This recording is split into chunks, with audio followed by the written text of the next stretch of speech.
اب آپ کو بیان کرتے ہیں برج جدی یعنی کیپریکون کے بارے میں کہ ان کا یکم سے 10 مئی کا یہ اشرہ علم نجوم کی روشنی میں کیا کچھ بیان کرنے جا رہا ہے۔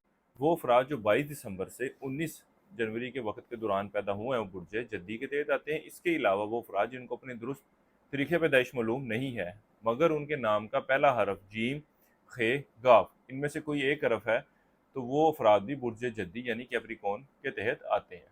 آپ لوگوں کو چاہیے کہ اس ویڈیو کو آخر تک ضرور سنیے گا، انشاءاللہ تعالی آپ کو بہت سا فائدہ ملنے جا رہا ہے۔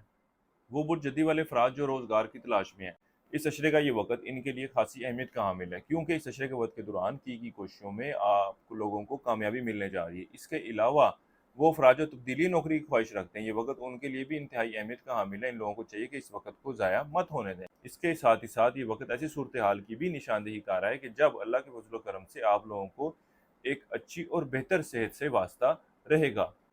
یہاں تک کہ وہ افراد جو مستقل بیماری کا شکار ہیں، اس اشرے کے وقت کے دوران یہ لوگ بھی صحت یاب ہوتے دکھائی دے رہے ہیں۔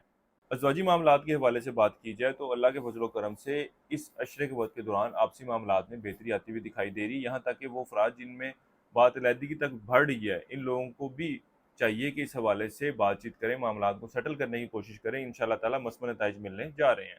اس کے علاوہ اس اشرے کا یہ وقت آپ کے ساتھ بھی تعلقات میں بہتری کی نشاندہی کر رہا ہے۔ آپ برجدی والے افراد جو کاروبار کے پیشے سے وابستہ ہیں، چاہے ذاتی کاروبار کر رہے ہوں چاہے شراکتی کاروبار کر رہے ہوں، اللہ کے فضل و کرم سے موجودہ کو آپ کی پوزیشن ایسی ہے کہ جب آپ کو ان معاملات میں کامیابی ملتی ہوئی نظر آتی ہے، سکسیس ملتی ہوئی نظر آتی ہے، تو آپ لوگوں کو چاہیے کہ اپنی کوششوں کو تیز کریں اور اس وقت سے فائدہ اٹھانے کی ہر ممکن کوشش کریں۔ اسی طرح وہ افراد جو کاروبار کا آغاز کرنا چاہتے ہیں، ان کو بھی چاہیے کہ اس وقت کو ضائع مت ہونے دیں۔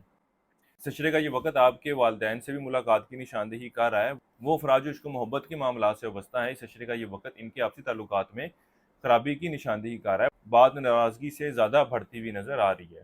اس اشرے کا یہ وقت آپ کے اندرون سفر کے لیے جانے کو ظاہر کر رہا ہے۔ اس اشرے کے شروع کے ایام آپ کی اپنی خواہشات کے پورے ہونے کی نشاندہی نہیں کر، نہ ہی آپ اس کو مکمل کرنے کے حوالے سے کوششوں میں مصروف نظر آئیں گے، لیکن اس اشرے کی 4 تاریخ سے جو وقت شروع ہونے جا رہا ہے، اس وقت کے دوران بہرحال اپنی خواہشات کو پورا کرنے کے حوالے سے آپ لوگ محنت کرتے ہوئے نظر آ رہے ہیں۔ وہ افراد جو وراثتی معاملات کا شکار ہیں، اس اشرے کے وقت کے دوران ان کی یہ پریشانی دور ہوتی ہوئی نظر نہیں آ رہی۔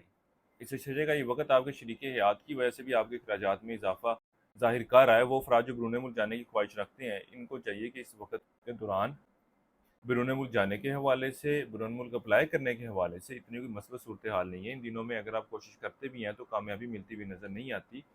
اس اشرے کے لیے ایک وظیفہ آپ لوگوں کو بتا رہا ہوں، یا اللہ یا واسع ہو 101 مرتبہ پڑھنا ہے آپ نے روزانہ، اور اپنے معاملات میں بہتری کے لیے دعا کرنی ہے۔ اس کے علاوہ اس اشرے کے دوران حسب توفیق روٹی بطور صدقے کے طور پر لازمی دیجیے گا۔